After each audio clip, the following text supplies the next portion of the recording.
You know, what annoys me most about this mad dash for EVs is that there's no level playing field.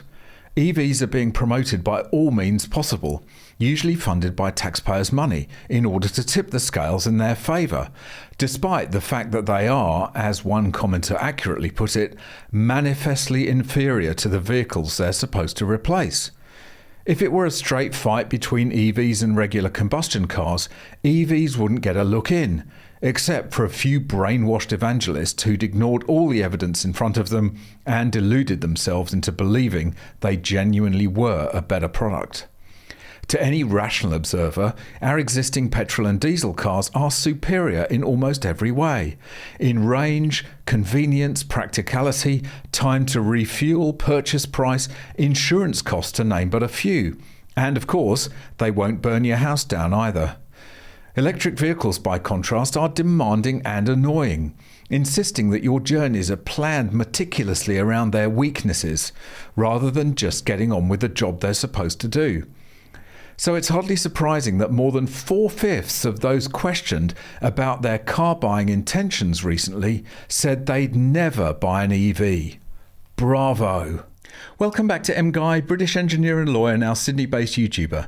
If you'd like to support this channel and display your anti-EV credentials to your Tesla-owning neighbours at the same time, why not buy some awesome MGUY merchandise, like this mug, this baseball cap, or this t-shirt. Each high-quality item sports the MGUY No EV sign, and they're all made to order, perfect for irritating the hell out of your local EV zealots. Visit store.mguy.tv or click the link in the description to check out the full range of products. And of course, you can always just buy me a coffee. Click the link in the description or scan the QR code on screen. I've been trying to understand the psychology of the EV zealots who believe that their shiny new electric car, that has probably lost half its value in a year, takes an hour to charge, and has a range barely half that of their previous combustion car, is somehow the sparkling bright future of motoring. Let me know in the comments what you think, but there's a whole section of them who are gullible enough to buy one and now have to defend their mistake to the bitter end. Others are probably on the payroll of climate-obsessed governments or renewable energy companies, being paid to push out electric vehicle and net zero propaganda. And before you ask, no, I don't get paid a cent by oil companies. I wish I did. But quite frankly, I don't need to get paid to state the bleeding obvious. But it is hilarious to read articles on evangelist websites about the zillion things you need to consider before planning a road trip in your EV. Like where you're going to have to stop to charge, for how long, whether the journey is uphill or not, or if it's even too hot or cold, or, unbelievably, which way the wind is blowing, given how sensitive EV range can be to simple air resistance. You just want to bang their heads together and say, "Do you not see how ridiculous this all is?"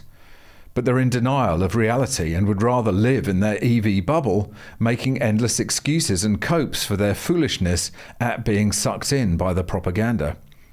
So when ordinary people are asked the question, would you consider buying an EV? Most of them, the sensible ones at least, will say, hell no. I'd rather travel by horse or donkey than drive an electric car.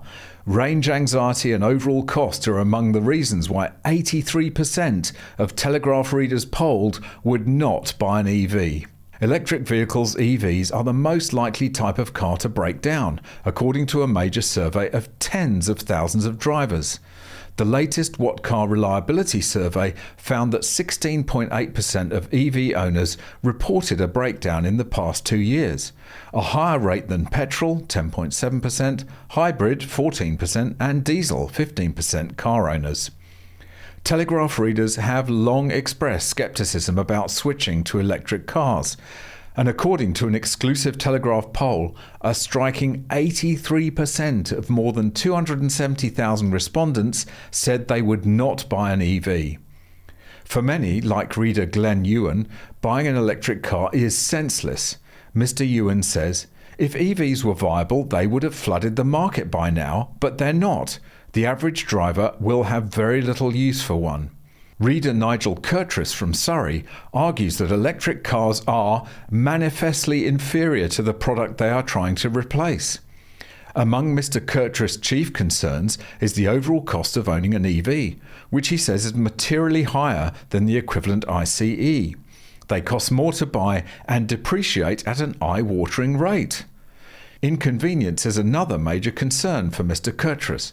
At a wedding he recently attended, guests with electric cars who were staying overnight had to compete for the 2 charge points in the hotel car park.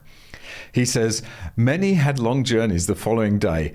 I am not kidding, they were setting alarms in the middle of the night for their 1-hour time slot at the charge point. It sounds like a joke, but it's the reality of living with an EV. Reader Philip Graham, 54, took the plunge and bought an EV. However, just 3 years later, he couldn't wait to get rid of it.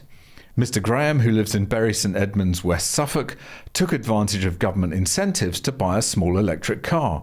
However, he sold his Honda E Advance when the repayment scheme came to an end and reverted back to a petrol car.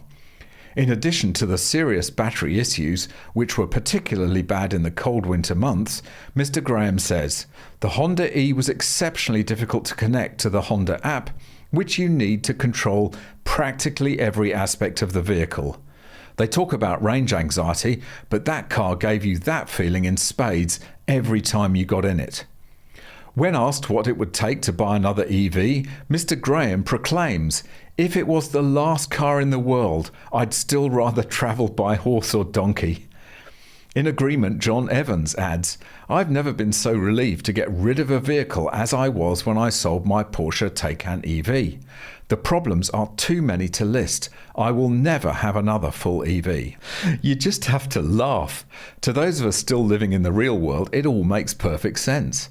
But I guess we have to listen to the other side, the deluded evangelists desperately trying to justify their bad choices. Despite the overwhelming majority of Telegraph readers who voted that they would never buy an electric car, a spirited few made the case for why it was a worthwhile investment.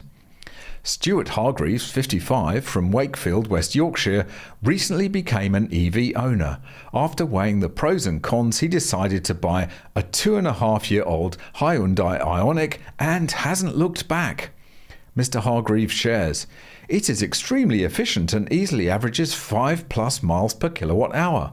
I am self-sufficient in charging my car and don't have any expensive and inconvenient visits to dirty petrol stations anymore. Well, lucky you, Mr. Hargreaves, that you have the luxury of off-street parking where you can charge your golf cart overnight. Most people don't have that and never will. Likewise, an anonymous reader adds, the whole car industry is having to shift to a new paradigm. Internal combustion engines are yesterday's technology. Well, they're not having to shift to a new paradigm. It's being forced at gunpoint to shift to a new paradigm, one that the vast majority of people aren't interested in being part of. And then we get the usual begging bowl for handouts and freebies. While reader Percy Flage, which I think must be a joke name, argues the government should subsidise EV purchases and invest in charging infrastructure. Why? Why should the government, with taxpayer money that could be better spent on health or education, subsidise EV purchases and invest in charging infrastructure? Give me one good reason.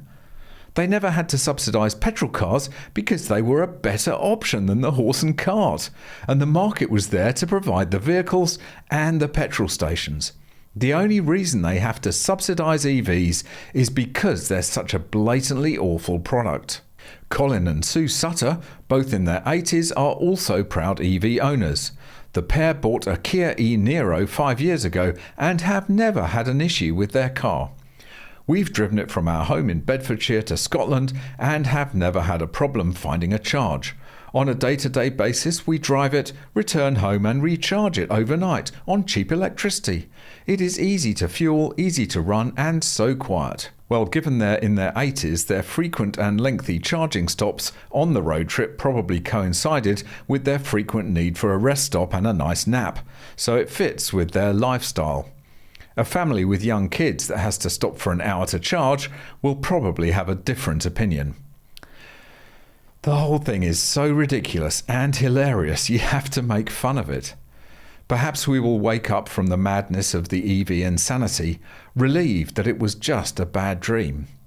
But until or unless that happens, let's just continue taking the mickey out of the poor deluded EV owners and keep driving our manifestly superior petrol and diesel cars. Thanks very much for watching. Really hope you enjoyed it. If you've got any tips or stories, go there. If you'd like to watch another video, go there. If you'd like to buy me a coffee, go there. And please subscribe to the channel.